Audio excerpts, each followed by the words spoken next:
Halo Rebaners, gimana kabarnya? Kali ini melihat situasi per-HP-an saat ini, ya seperti yang video kemarin saya bahas. Sepertinya sekarang boleh dikatakan tidak terlambat untuk kamu meminang HP atau gadget. Cuman, relakah kamu mengeluarkan budget 1-2 juta? 2 juta kecil, tapi dapat uni SoC, eMMC, kamera cuma 16 megapiksel, dan itu nanti akan bertahan sampai 2030 kata para ekonom, bukan, para tech viewer. Nah, kali ini kita akan bahas satu persatu. Saya nanti akan review 3 produk ya, 3 HP. Makanya kamu belum terlambat, karena ini masih HP yang pertama. Kira-kira HP apa? Tonton terus video ini sampai habis. Nah, kali ini saya ditemani salah satu brand yang mungkin dulu sangat kuat sekali di entry level. Tapi sekarang karena apalagi 4 atau 5 tahun yang lalu, brand ini lebih fokus ke HP-HP gaming dan yang high end ya. Ya, bener, brand asal Taiwan, Asus. Kali ini saya ada Zenfone 4 Max Pro. Cuman saya nggak tahu sekarang stoknya masih ada apa enggak.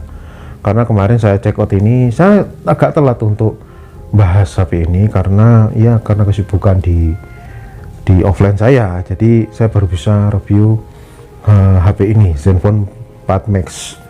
Ini saya dapatkan nggak sampai 400.000.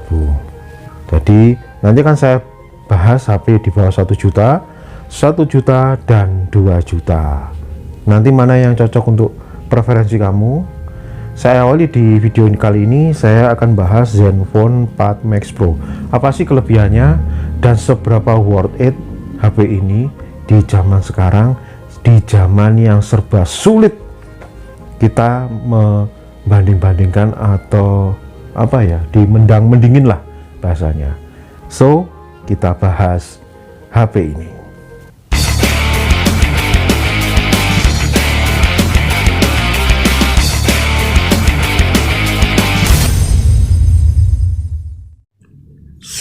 Ini adalah penampakan awal dari Asus Zenfone 4 Max Pro ZC554KL.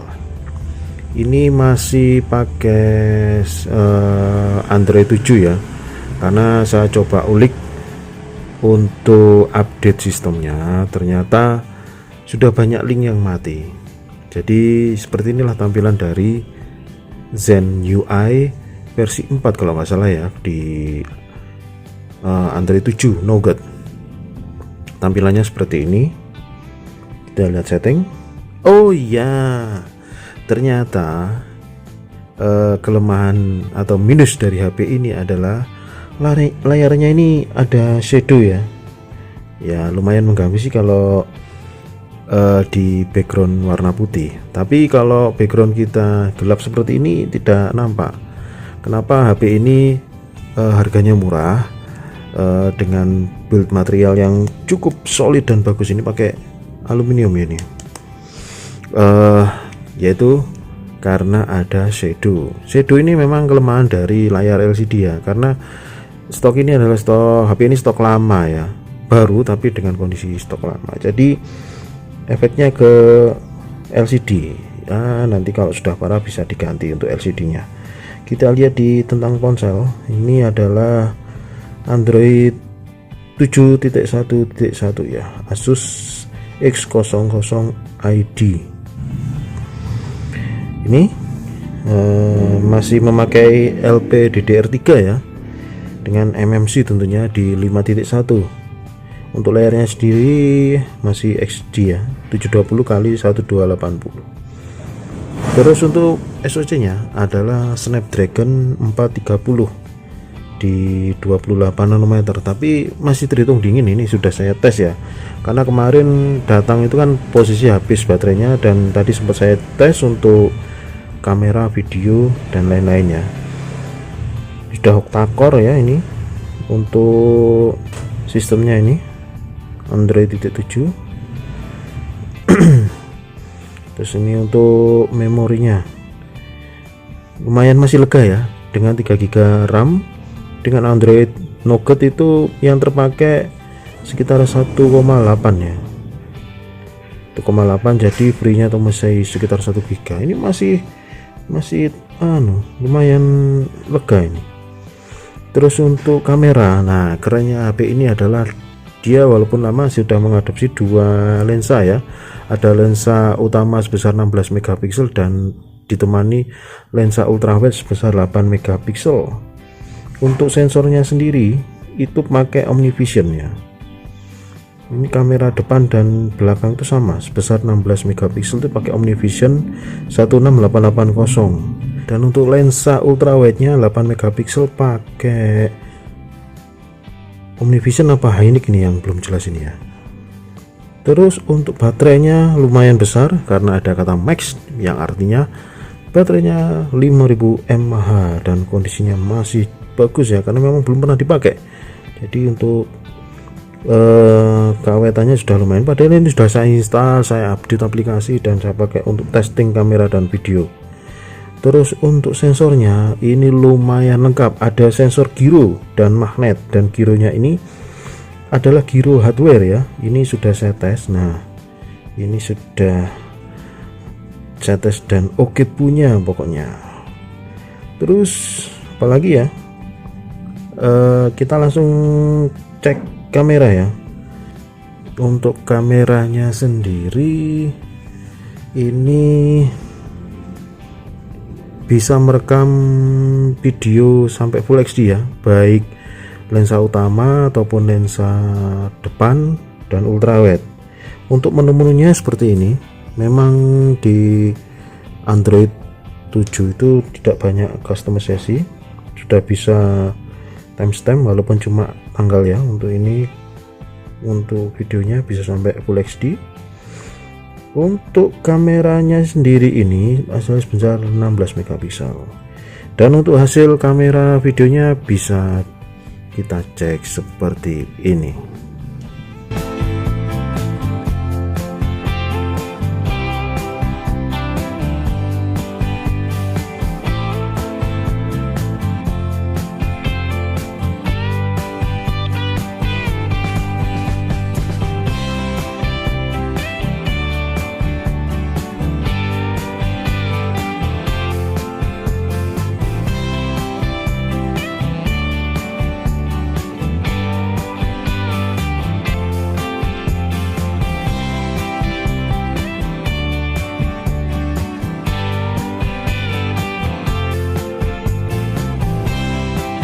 Ini adalah perekaman dari Asus Zenfone 4 Max Pro.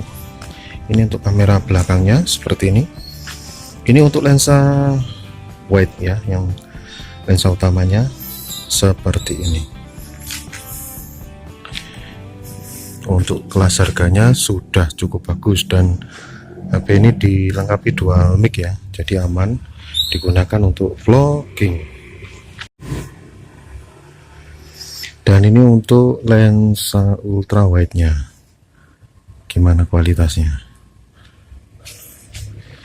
silahkan dinilai.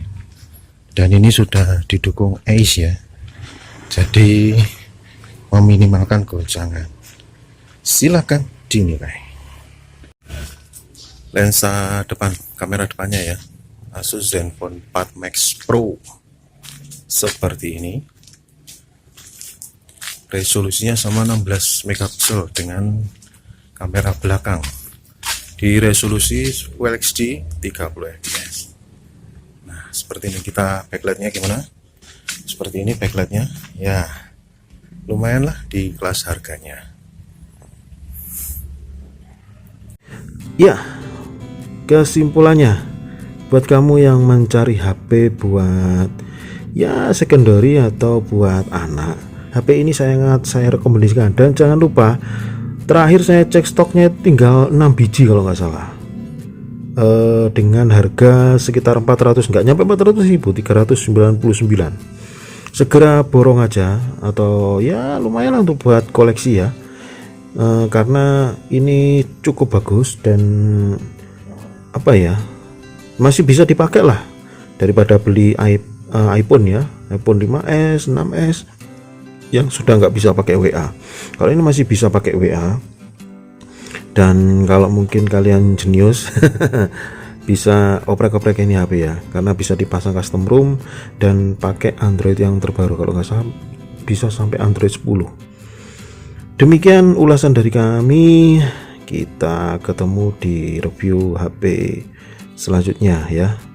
Oke, terima kasih sudah menonton sampai habis, dan jangan lupa subscribe dan like video ini. Terima kasih.